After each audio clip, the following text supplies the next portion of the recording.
요엘 부름받을 자가 있음. 여러분 요즘 사는 즐거움이 무엇입니까? 여러분 어떤 일을 하면 즐겁던가요? 혹시 돈 쓰는 재미 있지 않나요? 재난지원금 받으시고 어디 쓸까? 쓰고 있는 즐거움이 있습니까? 우리 아동센터에서는 사회복무 요원들이 밥도 사고 커피도 사고 즐거워합니다. 또 자식 키우는 즐거움이 있습니까? 또 운동하면서 몸 만드는 즐거움도 있으신가요? 또 사랑하는 사람과 함께하는 즐거움? 또 혹은 먹방 TV를 보고 그 맛집 찾아가서 먹는 즐거움도 적당히 누리십니까? 이 코로나19 이후로 TV에 먹방 굉장히 많이 프로그램 늘어난 것 혹시 아십니까? 또 등산, 또 차박, 캠핑. 요즘 캠핑 많이 늘었더라고요. 엊그제 금요일 날 집에 9시가 돼서 이제 들어갈 때인데 엘리베이터를 열었는데 엘리베이터가 가득하게 뭐가 들었어. 보니까 캠핑 도구. 어떤 아빠가 아이들 둘하고 그 캠핑 장비를 막 내리느라고 정신이 없으시고 제가 기다리겠습니다.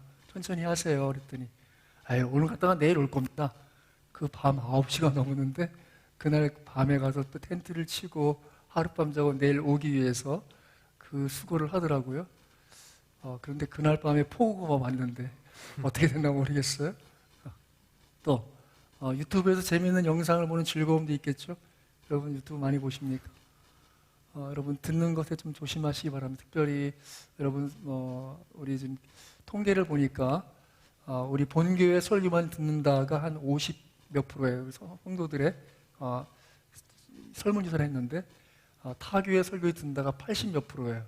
그러니까 대부분 성도들이 자기 교회 설교뿐만 아니라 다른 목사님 설교를 찾아 듣고 있다는 것인데 조금 저는 좀 목사로서 좀 조심스러운 것은 어쨌든 신학의 결이 다른 목사님들의 설교를 듣는다는 것은 지금은 뭐 잠깐의 유익이 있을지 모르지만 길게 보면 세계관이나 어떤 종말관, 인생관에 큰 영향이 있을 수 있습니다.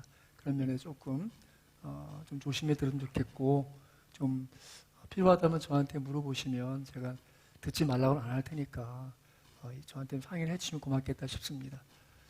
오늘 말씀에서 요엘 1장 12절 말씀이 이렇게 되어 있습니다. 이러므로 사람의 즐거움이 말랐도다. 즐거움이 말랐다라고 말씀하십니다. 즐거움이 말랐다. 앞에서 얘기한 이 모든 즐거움들이 마를 날이 있습니다. 마르게 됩니다.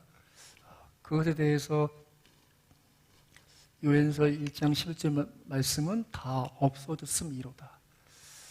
여러분 즐기고 있는 그 모든 것의 근원이 무엇입니까? 대부분은 다 물질로 인해서 즐거움을 누리는 것입니다. 하지만 그것이 없어지면 어떻게 되나요? 고통과 괴로움이 찾아오죠. 오늘 이 요엘서의 시대는 그다지 어려운 시대가 아니었어요. 하지만 그 시대는 목축과 이 농산에 의지해서 농업 생산에 의지해서 하는 시대였습니다. 그 시대의 가장 치명적인 어려움 중에 하나는 가뭄이나 혹은 메뚜기 때의 습격이에요. 그런 어려움이 지금 임하기 때문에 지금 그 모든 것이 없어졌고 그것 때문에 심지어 제사 드릴 양식도 없어서 소제나 전제를 드릴 수 없기 때문에 제사장들도 슬퍼하고 고통스러워하고 있는, 그래서 사람의 즐거움이 말랐도다라고 말씀하고 있습니다. 여러분, 우리가 사는 즐거움이 마를 날이 있습니다. 그것을 늘 기억하시기 바랍니다. 요엘서를 좀 정리해보자면 요엘의 뜻은 여호와는 나의 하나님, 하나님이시다는 것입니다. 핵심 내용은 하나님의 날에 남유다 왕국 백성들의 죄를 심판하실 것이라는 것입니다. 배경은 북이스라엘 왕 아합과 이사벨의 딸로서 아달랴가 있었어요. 그런데 그가 유다 왕 여호람과 결혼하게 돼요. 그런데 이제 그 낳은 아들 아하시야가 북왕국 이스라엘 왕의 요청으로 함께 전쟁에 나갔다가 하나님의 심판의 이 명령을 받은 예후에 의해서 이 아합 집안이 다 이제 멸망하죠. 그때 아하시야도 올라갔다가 죽게 돼요. 채 1년도 안 돼서 죽게 되고, 그가 죽게 되자 그 아하시아의 그 모든 자녀들을 이 아달랴가, 할머니죠. 할머니가 그 손주들을 다 죽이고 스스로 유다의 여왕이 되는 거예요. 여왕이 됐을 때 그 아하시아의 남은 아들 중에서 요아스를 그 제사장 여호야다와 그 아내가 숨겨요. 그리고 6년 동안 아달랴가 통치하게 되는데, 그 통치의 과정이 끝나는, 그리고 이제 여호야다가 이제 그 개혁을 하면서 아달랴를 쫓아내고 요아스를 왕으로 세워요. 7살 왕으로 세우고, 그 요아스가 왕이 된 이후가 바로 이제 이 요엘서의 배경이 되는 거예요. 자, 기록 목적은 첫째, 남유다의 죄로 인해 임박한 여호와의 날을 경고하고 있어요. 여러분, 우리 모든 인생은, 모든 가정은, 모든 또 교회와 모든 나라는, 모든 민족은, 이 인류는 심판을 앞두고 있어요. 그 심판이라는 것이 여러 형태로 임하는 거예요. 죽음으로 임하기도 하지만, 또는 전쟁으로, 또 오늘 여기에서는 메뚜기 떼의 습격으로, 그렇게 이 심판이 임하게 되는 것을 경고하고 있지요. 그러니까 예언서는 계속 하나님의 심판이 있음에 대한 경고를 상기시키고 있는 것이죠.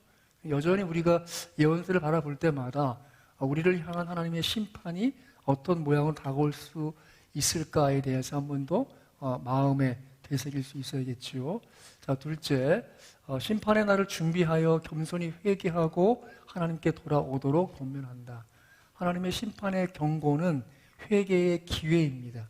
하나님이 우리에게 그분께 가까이 나아올 길을 놓으시고 오라고 부르시는 초청이죠. 대부분 꼭 그렇진 않지만 예수 믿는 사람들을 볼 때 어떻게 예수 믿는가 하면, 겪는 어려움과 고통과 고난을 통해서 더 이상 자기 생각과 자기 마음으로 되지 않을 때 어떤 벽을 만나고 그제서야 하나님에 대한 존재에 인식을 하게 되고 찾게 되고, 그제서야 구원의 길을 만나는데, 하나님은 여전히 그 모든 인생을 그렇게 부르고 계신 것이죠. 셋째, 회개하고 돌아올 때 이른비와 늦음지를 내려주시고 하나님의 영을 부어 주신다는 약속으로 소망을 주시죠. 하나님 앞에 회개할 때, 하나님께 자기의 마음을 열어서 그분과 소통하기 시작할 때, 하나님은 그분의 뜻을 이루시는 그 아름다운 소망의 비전을 주시기 위해서 그분 자신을 내어주시는 것이죠. 여러분, 기도할 때 가장 큰 은혜는 무엇입니까? 내가 구하는 것 응답받는 것이 큰 은혜입니까? 사실은 그것은 작은 것입니다. 가장 큰 은혜는 하나님을 만나는 은혜입니다. 믿습니까? 전 바라기는 여러분이 하나님 앞에 나갈 때마다 마음의 소원과 간구가 있어 하나님께 드릴 만한 기도의 제목이 있어서 응답받는 은혜가 있겠지만, 그것이 다가 아니라 길게 크게 보면 하나님 자신이 우리를 찾아와 주시고 만나 주신 것이 가장 큰 은혜입니다. 그분을 우리에게 드러내 주시는 것, 그분이 우리에게 찾아와 만나 주시고 이 먼지 같은 나를, 정말 들의 풀 같은 나를 알아봐 주시고 응답해 주시는 것, 그것이 가장 큰 은혜지요. 넷째, 다가올 여호와의 날이 온 세상에 최종적으로 임할 심판하는 때이며 하나님 나라가 완성되는 날임을 만민에 가르치고 있다. 결국 예언서는 단순히 한 민족을 향한 경고나 심판, 또 그들의 회복을 예언하는 것뿐만 아니라 전국적으로는 이 모든 세계가 하나님의 종말 앞에 있음에 대해서 말씀하고 있는 것이죠. 자, 이 기록 시기를 좀 정리해 본다면 요엘 선지자에 대해 거의 알려진 것이 없어요. 추정하기가 조금 어렵지만 그 정황상으로 요아스 왕 시대로 봅니다. 그러니까 이게 지금 BC 835년부터 796년의 요아스 왕 시대인데, 왜 이 요엘의 기록 시기를 잘 모르는가 하면 왕에 대한 언급이 없어요. 그런데 그것을 볼 때 아마도 제사장 중심으로 기록되어 있는 것이 바로 대제사장 여호야다가 어린 요아스 왕을 대신한 섭정을 했었던 시기라고 보여지기 때문에 그런 것이고, 또 그 앞에 이 요아스 왕의 아버지와 그 할아버지가 여호사밧인데, 여호사밧 왕이 에돔 연합군을 물리쳐 그 여호사밧 골짜기를 상기하는 그 기록이 나와 있어요. 그것을 볼 때 아마도 여호사밧 시대 이후라고 보여집니다. 그리고 또 블레셋, 애굽, 에돔, 베니게가 언급되지만 아수르나 바벨론에 대한 어떤 그 제국의 언급이 없는 것으로 보아서 요아스 왕 시대일 것이라고 여겨지기 때문에 BC 한 800년대로 보는 것입니다. 남유다가 시작될 때 솔로몬의 아들 르호보암, 그 아들 아비암, 또 이사, 또 그리고 여호사밧, 여호람, 아하시야, 그 다음에 아달라 여왕, 그리고 이제 이후에 요아스 시대가 이루어지는데 이 역대하 22장 12절 말씀 보면 요아스가 그들과 함께 하나님 전에 6년을 숨어있는 동안 아달랴가 나라를 다스렸더라라고 되어 있어요. 그러니까 그 시대 직후라고 볼 수 있는 것이고 그 배경에는 대제사장 여호야다가 있는 것을 볼 수 있습니다. 요엘서의 구성을 보면 1장 1절부터 2장 10절까지는 심판의 경고예요. 여호와의 날에 임할 메뚜기 심판과 회개의 촉구. 여러분 메뚜기를 혹시 잡아보셨습니까? 저 어릴 때는 메뚜기 잡아서 먹는 게 반찬이었는데 그게 참 신기했는데 제가 결혼 초기에 대형 마트를 갔더니 메뚜기를 이만큼 튀겨서 파는 통이 있었어요. 이렇게 보니까 북한산이야. 북한산이 있어가지고 그걸 이제 저희 아버님 선물로 갖다 드렸는데 아버님 너무 좋아하시더라고요. 네? 제가 이 메뚜기 가는 걸 찾아보다 보니까 그 여러 가지 일들이 있는데 그 중에 하나가 뭐가 있냐면 작년에 그 아프리카부터 시작한 메뚜기 떼가 이 아프리카 동북부 케냐를 시작으로 해서 그 인도를 지나서 파키스탄, 중국까지 한 4천억 마리가 이동한 것이 있었어요. 그것에 이어진 영상 가운데 하나 뭐가 있는가 하면 중국에서 메뚜기 떼를 없애는 방법 중에 하나가 뭐냐 하면 메뚜기 떼를 잡아서 바로 튀김 그릇에 계속 튀기는 거예요. 그걸 보여주더라고요. 참 재밌더라고요. 자, 두 번째, 성령의 은혜, 여호와의 날에 영적 풍년과 성령의 은혜가 임함. 2장 18절 32절. 이것은 결국 이제 신약 사도행전 2장에 있어질 오순절 성령 강림 사건의 예언적 말씀입니다. 이거 참 중요한 부분이고 오늘의 본문이에요. 세 번째는 구원의 회복. 하나님의 대적은 심판받고 하나님의 백성은 회복될 것이다. 3장 1절에서 21절 이렇게 구성되어 있습니다. 작년 6월 9일 OBS 뉴스에 나왔던 거예요. 코로나보다 무서운 메뚜기 떼 피해 확산. 그래서 파키스탄에서 어마어마한 피해를 입고 있고 또 더불어서 그 파키스탄을 지나서 이제 중국으로 가기 때문에 중국에서 어떻게 이걸 대처하게 했는가 하면 오리 10만 마리를 그 파키스탄 국경까지 데려갔대. 10만 마리를. 왜? 오리가 하루에 메뚜기를 200마리씩 잡아먹는데. 그러니까 그 오리를 세워가지고 그 메뚜기들을 퇴치하려고 그렇게까지 했더라고요. 오늘 요엘서 1장 4절에서는 메뚜기의 종류가 여러 종이 나와요. 메뚜기의 종류, 팥종이, 느치, 황충. 이 메뚜기가 여러 종류가 그 모든 식물을 다 잡아 없애 먹어버림으로써 드디어 사람들이 즐거움을 갖지 못하는 그 상태가 될 것임을 예고하고 있고 경고하고 있는 것이죠. 근데 이 메뚜기 떼가 이렇게 확산될까? 왜 이렇게 4천억 마리씩 있을까 보니까 사막의 메뚜기는 알을 낳아서 그 모래 속에 저장을 해놓는데요. 근데 그때 깨어나는 게 아니라 우기를 만나면 애들이 몇 년 동안 그렇게 알 상태로 머물러 있다가 한꺼번에 깨어나는 거예요. 그러니까 이게 메뚜기 떼라는 것이 번식되는 것이 순식간에 우기를 만나면 어마어마하게 늘어나고 또 그들은 계속 약간 발달이 돼서 뛰는 게 아니라 날개가 더 많이 발달되어 있대요. 그러니까 계속 이동하면서 그 모든 식물들, 심지어 동물까지도 잡아먹는 일이 생기는 것이죠. 자, 이러므로 사람의 즐거움이 말랐도다. 요엘서 1장 12절. 그런데 요엘서 1장 11절, 14절 말씀 천천히 한번 읽어볼까요? 시작. 농부들아, 너희는 부끄러워할지어다. 포도원을 가꾸는 자들아, 곡할지어다. 이는 밀과 보리 때문이라.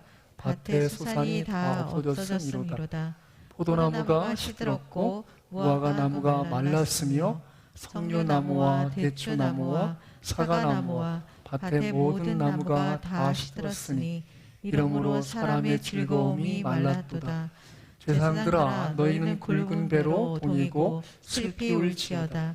제단에 수종드는 자들아 너희는 울지어다. 내 하나님께 수종드는 자들아 너희는 와서 굵은 베옷을 입고 밤이 새도록 누울지어다. 이는 소제와 전제를 나의 하나님의 성전에 드리지 못함이로다. 너희는 금식일을 정하고 성회를 소집하여 장로들과 이 땅의 모든 주민들을 너희 하나님 여호와의 성전으로 모으고 여호와께 부르짖지어다. 여러분, 우리가 갖고 있는, 또 우리가 누리고 있는 뭔가 즐거움이 꺼지고 있는 상태를 만나면 사는 재미가 없다고 느끼십니까? 그렇다면 깨달으세요. 기도할 때예요. 하나님 앞에 나갈 때고 하나님께 부르짖을 때입니다. 믿습니까? 우리가 이 시대를 바라보면서 여러 가지 신학적 해석을 합니다. 어떤 분은 코로나19 이 시대를 하나님의 심판이라고 노골적으로 표현하신 분도 계시고, 대표적인 목사님이 하나는 존 파이프 목사님이 그런 분이에요. 또 어떤 분은 모르겠다. 영국의 톰 나이트 같은 경우에도 그렇게 얘기를 해요. 저도 명확하게 하나님의 심판이다 라고 선언하고 싶진 않습니다. 다만 우리의 즐거움이 마르고 있다는 것은 분명한 것 같아요. 그런 면에서 우리는 뭐 해야겠습니까? 하나님 앞에 나아갈 때라고 믿습니다. 여러분 스스로가 이러면 삶에서 뭔가 모자르고 메마르고 없어지고 즐거움이 사라진 것 같이 느낄 때 무엇 하셔야겠습니까? 하나님께 나아갈 때라고 깨달으시기 바랍니다. 여러분과 제가 하나님 앞에 나올 하나님이 찾고 기다리신 것입니다. 그래서 요엘서 2장 12에서 16절 천천히 읽을까요? 시작. 여호와의 말씀에 너희는 이제라도 금식하고 울며 애통하고 마음을 다하여 내게로 돌아오라 하셨으니 너희는 옷을 찢지 말고 마음을 찢고 너희 하나님 여호와께로 돌아올지어다. 그는 은혜로우시며 자비로우시며 노하기를 더디하시며 이내게 크시사 뜻을 돌이켜 재앙을 내리지 아니하시나니 주께서 혹시 마음과 뜻을 돌이키시고 그 뒤에 복을 내리사 너희 하나님 여호와께 소제와 전제를 드리지 아니하실지 누가 알겠느냐. 너희는 시온에서 나풀을 불고 거룩한 금식일을 정하고 성회를 소집하라. 백성을 모아 그 모임을 거룩하게 하고 장로들을 모으며 어린이와 젖 먹는 자를 모으며 신랑을 그 방에서 나오게 하며 신부도 그 신방에서 나오게 하고. 아멘. 하나님께 나오라고 부르시는 때가 있는 것이죠. 누구를요? 16절 말씀 보시면 어린이와 젖 먹는 자들을 모으며, 그들이 이 시대를 분별해서 기도할 때라고 생각하는 그런 지혜가 없는 자라도 하나님께 나오라고 하나님은 부르시고 계신 것입니다. 그래서 무엇하길 바라십니까? 마음을 다하여 하나님께로 돌아오기를 기다리십니다. 그래서 옷을 찢지 말고 무언가 보이는 것을 하지 말고 보이지 않는 마음을 하나님과 통화하는 것입니다. 여러분, 사람하고 대화할 때 기본적으로 대화하는 이 단계가 있어요. 여러분들 그걸 좀 생각하면 좋겠어요. 제가 좀 진지하게 정리하고 있던 것인데, 그것은 무엇인가 하면 어떤 대화를 하기 시작할 때 주제를 가지고 사실을 얘기해요. 사실. 뭐죠? 있는 그대로를 얘기해요. 그런데 거기서 그치면 안 돼요. 거기에서 그 사실에 대한 내 생각을 얘기하셔야 돼. 그래야 드디어 이 사람과 내가 대화가 되는구나라고 얘기하기 시작하는 거예요. 그런데 그 사실에 대한 생각뿐 아니라 사실과 더불어서 생각, 더불어서 감정까지 얘기해야 돼요. 그래야 뭔가 통한다라고 생각을 해요. 무슨 말이에요? 대화를 할 때 마음의 느낌까지 교환이 돼야 돼요. 그래야 대화가 되고 나하고 통하는 걸 생각하는 거예요. 제가 요즘 좀 안타까운 것은 무엇인가 하면 우리 세우리 교회도 목장 예배가 줌으로 하다 보니까 이 생각까지는 교환이 돼. 생각까지는. 근데 이 감정까지는 교환이 잘 안 돼. 그러니까 목장 예배를 마치면 뭔가 헛헛해. 그죠? 그런 걸 느껴요?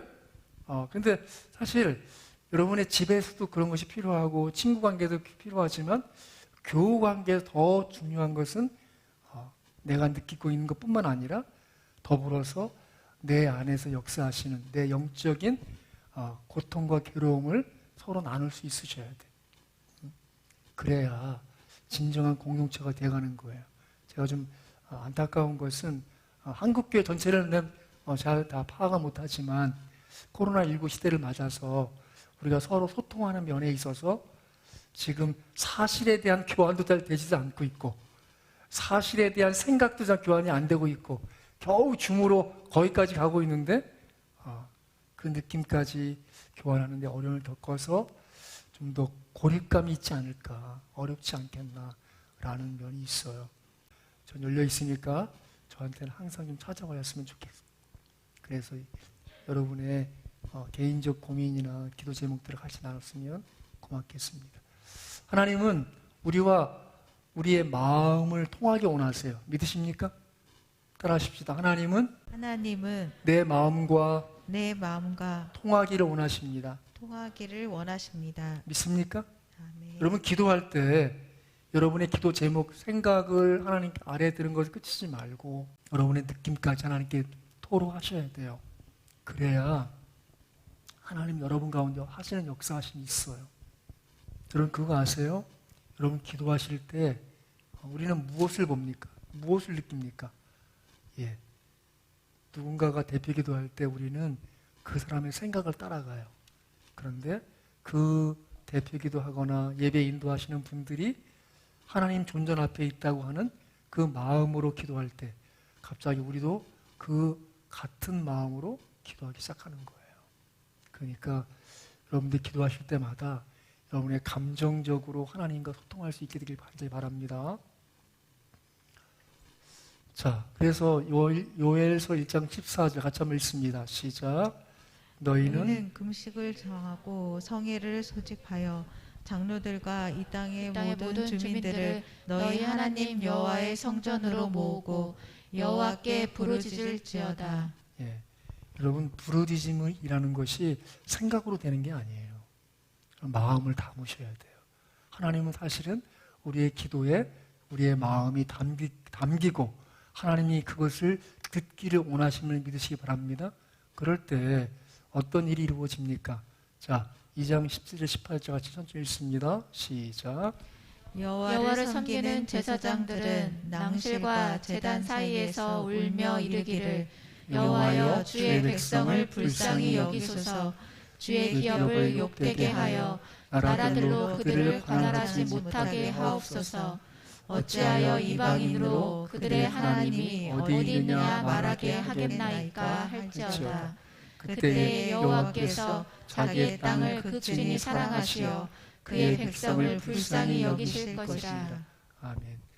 여호와를 섬기는 제사장들을 낭실과 제단 사이에서 울며 이르기를. 여러분 기도하면 눈물이 나야 합니다. 일부러 울라고 하는 거 아니에요. 하지만 여러분의 감정적으로 하나님과 소통하게 되셔야 돼요. 그럼 어떻게 기도합니까? 여호와여 주의 백성을 불쌍히 여기소서. 그리고 어떻게 기도하게 됩니까? 나라들로 그들을 관할하지 못하게 하옵소서. 저는 제가 기도할 때 몇몇 분들을 생각하면서 기도하면 하나님 하단 마귀가 그를 관할하지 못하게 하옵소서. 하나님 부정적인 감정이 그를 관할하지 못하게 하옵소서라고 기도하게 돼요. 여러분이 기도할 때 누군가를 위해서 기도할 때 그 영혼을 위해서 기도해 보세요. 무엇이 보입니까? 하나님의 주관하심을 받는 사람의 은혜가 있는 믿음이 보이고 반대로 하나님이 주관하지 못하고 오히려 쓸데없는 생각에 주관받고 쓸데없는 감정에 끌려다니고 쓸데없이 하단 마귀의 생각에 끌려가는 것들이 보여요. 그럼 어떻게 기도합니까? 주여 이방인으로 그들의 하나님이 어디 있느냐 말하게 하겠나이까. 하나님의 백성 아닙니까? 주 예수의 그 피를 통해서 속죄받은 주의 백성 아닙니까? 라고 기도하게 되지요. 그렇게 기도할 때 하나님이 역사하십니다. 그때에 어떻게 기도했을 때요? 여호와여 주의 백성을 불쌍히 여기소서 주의 기업을 욕되게 하여 나라들로 그들을 관할하지 못하게 하옵소서. 어찌하여 이방인으로 그들의 하나님이 어디 있느냐 말하게 하겠나이까 했을 때 그때에 여호와께서 자기의 땅을 극진히 사랑하시어 그 백성을 불쌍히 여기실 것입니다. 바라기는 여러분의 기도가 이렇게 그때가 이루어지는 기도가 되길 간절히 바랍니다. 그러면 하나님이 하실 일이 남아있는 여지의 인생이 되는 거예요. 따라하십시다. 나는 하나님이 역사하실 여지가 있는 인생입니다. 믿으십니까? 아멘. 최소한 누군가가 나를 위해 기도한다고 생각하고 있다면 분명히 그렇습니다. 제가 지난 19년 살아오면서 크게 깨닫는 것 하나는 무엇인가 하면 내가 내 영혼 위해서 기도하지 못하고 내가 내 인생 포기하고 이제 곧 죽겠구나 싶은 순간에도 누군가의 기도함으로 하나님이 역사하실 여지가 있는 인생이 된 것을 깨닫게 되었어요. 여러분 마찬가지입니다. 여러분이 누군가 믿음의 사람들이 여러분 주변에 있다면 여러분을 위해서 기도하고 있을 거예요.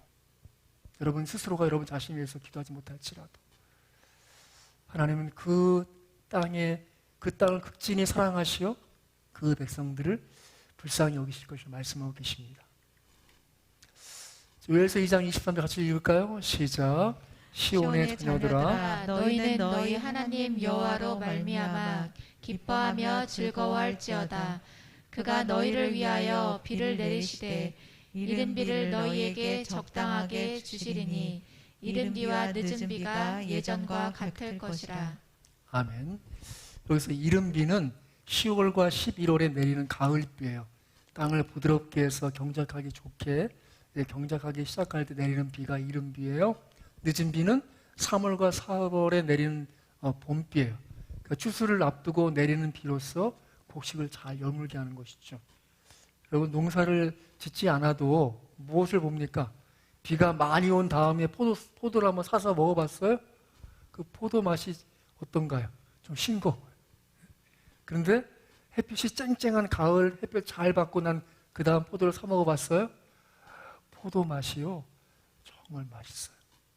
제가 중동에 성기순례 갔을 때 거기 대추를 진짜 많이 사 먹었어요. 대추. 우리 대추는 보통 커봐야 엄지만한데 거긴 이마 엄지보다 더 커요, 진짜. 웬만한 밤보다 더 커. 그 대추가 느낌이 근데 먹을 때 대추 맛인데 너무 달아. 그래서 대추를 사서 계속 먹었어요. 그래서 대추 싸고. 근데 이 과일이 왜 이렇게 맛있나요? 그랬더니 여기는 건조하고 햇볕이 좋아서 당연히 농축되기 때문에 과일이 다 맛있다고 하시더라고요. 그런데 그렇게 추수하기 직전에 그 알곡들, 곡식들, 과일들이 잘 열물도록 내리는 비, 늦은 비에. 그런데 하나님 뭐라고 하세요? 너희에게 적당하게 주시리니. 적당하게 주시면 어떻게 될까요? 추수하기 직전에 비를 엄청 많이 내리면 그 곡식이 무르고 쉽게 썩겠죠. 또 곡식 뿌리기 전에 또 비가 엄청 많이 온다고 하면 그 뿌린 곡식 다시 심어야 돼. 근데 지금 하나님 말씀하실 때 적당이란 말의 의미는 뭐예요? 때에 알맞게 주신다는 의미. 무엇에 의해서 시작된 것입니까? 여러분 지금 이 요엘 말씀을 가만히 기억하세요. 무엇 때문입니까? 하나님께 부르짖었을 때 이런 일들이 일어나고 있다는 거예요. 믿습니까? 우리에게 필요한 것이 무엇일까요? 우리가 사는 즐거움이 서서히 꺼져갈 때 우리 하나님께 부르짖을 줄 믿습니다. 그래서 이렇게 말씀하고 있어요. 여호와의 말씀에 너희는 이제라도 금식하며 울고 애통하고 마음을 다하여 내게로 돌아오라 하셨나니 너희는 옷을 찢지 말고 마음을 찢고 너희 하나님 여호와께로 돌아올지어다. 그리고 14절 말씀에 주께서 혹시 마음과 뜻을 돌이키시고 그 뒤에 복을 내리사 너희 하나님 여호와께 소제와 전제를 드리게 하지 아니하실지 누가 알겠느냐? 내가 기도하면 분명히 바뀔 거야, 안 바뀔 거야. 그거 중요한 거 아니에요. 중요한 것은 내가 하나님 앞에 내 마음으로 나가느냐, 나가지 않느냐. 그 차이가 놓여져 있는 것이죠. 그래서 요엘서 1장 14절 너희는 금식일을 정하고 성회를 소집하여 장로들과 이 땅의 모든 주민들을 너희 하나님 여호와의 성전으로 모으고 여호와께 부르짖을지어다. 기도할 만한 때 기도하셔야 합니다. 기도의 시간이 주어졌을 때 기도하십시오. 사람들은 돈을 벌기 위해서, 여호 활동하기 위해서 교회보다 더 사람이 많고 교회보다 더 방역 수칙을 지키지 않는 곳, 사회적 거리를 별로 신경 쓰지 않는 곳으로 잘 찾아다닙니다. 제가 가만히 보니까 용서하고 들으세요. 우리 교회 식구들은 아니시겠지만 개인적으로 할 거 다 하고 다니셔. 모임에 다 나가고 그 식사 모임도 8명이 못 모이니까 쪼개가서 앉고 그런 걸 다 하셔. 그런데 예배 나오기는 어려워요. 이런 분들이 있어요. 그러지 않길 바랍니다. 우리 모여서 기도해야 합니다. 지금 교회는 그 어느 때보다 철저하게 회개하며 기도해야 할 때입니다. 여러분이 기도하고자 개인적으로 시간을 내서 마음속에서 기도하는 시간들을 정하시기 바라요. 여러분 삶의 자리에서 기간을 두고 시간을 두고 작정해서 한번 기도해 보시기 바랍니다. 오늘 말씀 중에서 이 요엘서 2장 32절 말씀 같이 한번 천천히 읽어볼까요? 시작. 누구든지 여호와의 이름을 부르는 자는 구원을 얻으리니 이는 나 여호와의 말대로 시온산과 예루살렘에서 피할 자가 있을 것이며 남은 자 중에 나 여호와의 부름받을 자가 있을 것이니. 이 말씀이 드디어 예수님이 부활 승천하시고 난 이후 10일 후에 드디어 예루살렘에 모여있던 초대교회 성도들의 성령이 강림하시고 또 이제 이후에 3,000명이나 회개할 때 바로 베드로 사도가 이 말씀을 근거로 해서 설교하지요. 그래서 이 사도행전 2장 16에서 21절에 이는 곧 선지자 요엘을 통하여 말씀하신 것이니 일렀으되 하나님이 말씀하시기를 말세에 내가 내 영을 모든 육체에 부어주리니 너희의 자녀들은 예언할 것이요 너희의 젊은이들은 환상을 보고 너희의 늙은이들은 꿈을 꾸리라. 그때 내가 내 영을 내 남정과 여정에게 부어주리니 그들이 예언할 것이요 또 내가 위로 하늘에서는 기사를 아래로 땅에서는 징조를 베풀리니 곧 피와 물과 불과 연기로다. 주의 크고 영화로운 날이 이르기 전에 해가 변하여 어두워지고 달이 변하여 피가 되리니 누구든지 주의 이름을 부르는 자는 구원을 얻으리라 하였느니라. 이렇게 이 요엘서의 예언의 성취를 증거하고 있지요. 요엘서 2장 32절의 말씀 보면 세 가지가 있어요. 피할 자가 있을 것이고 남은 자가 있을 것이고 부름받을 자가 있다라고 말씀하고 있어요. 그래서 이 요엘서 2장 32절에 부름받을 자가 있다라고 말씀하고 있어요. 부름받을 자가 있음. 여전히 이 말씀이 사도행전 2장에서 그 당시에 예루살렘에 모여있던 여러 하나님의 백성들을 하나님이 택하시고 부르신 그 부름받을 자가 있었죠. 그 시대를 건너 지금까지 마찬가지입니다. 앞으로도 마찬가지예요. 하나님의 부름받을 자가 있습니다. 믿습니까? 여러분 우리 시대 이후에도 하나님의 부름받을 자가 있어요. 우리 주변에 하나님이 부름받을 자가 있습니다. 그들을 위해서 기도해야겠습니다. 찬송가 307장에 내 기도하는 그 시간 그때가 가장 즐겁다. 이 세상 근심 걱정에 얽매인 나를 부르사 내 진정 소원 주 앞에 낱낱이 바로 아래요. 큰 불행 당해 슬플 때 나 위로받게 하시네. 여러분 기도하는 것이 큰 즐거움입니다. 기도해 보신 분들은 아시고 또 기도하면서 받았던 그 큰 기쁨과 위로가 있던 사람들은 이 찬송의 깊은 의미를 알지요. 2절에 보면 저 광야 같은 세상을 끝없이 방황하면서 위태한 길로 나아갈 때 주께서 나를 이끌어 그 보좌 앞에 나아가 큰 은혜 받게 하시네. 믿습니까? 3절에 내 기도하는 그 시간 그때가 가장 즐겁다. 이때껏 지은 큰 죄로 내 마음 심히 아파도 참 마음으로 뉘우쳐 다 숨김없이 아뢰면 주 나를 위해 복 주사 새 은혜 부어 주시네. 마지막 절에는 빈들에서나 산에서 온 밤을 세워 지내사 주 예수 친히 기도로 큰 본을 보여주셨네. 여러분이 기도하는 즐거움을 누리시기를 주의 이름으로 축원합니다. 누구든지 여호와의 이름을 부르는 자는 구원을 얻으리니 이는 나 여호와의 말대로 시온산과 예루살렘에 피할 자가 있을 것이며 남은 자 중에 나 여호와의 부름받을 자가 있을 것입니다. 부름받을 자가 있습니다.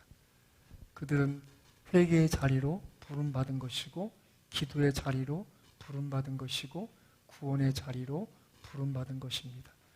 여러분과 제 삶 속에서 끊임없이 생각할 것은 여전히 하나님은 나를 부름받을 자로 택해 주셨고 불러주셨고 은혜 주셔서 다시금 회개의 자리 또 기도의 자리 구원의 자리로 불러주심을 믿으시기 바랍니다.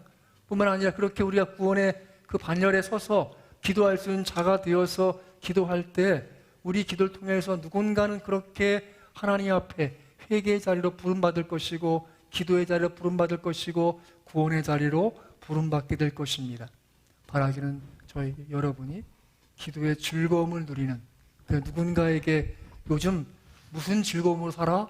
라고 물어보면 저를 따라하세요. 나는 요즘 기도하는 즐거움으로 살고 있어. 이렇게 확신 있게 대답하게 되시는 저와 여러분 되시기를 주 예수 이름으로 축원합니다. 아멘.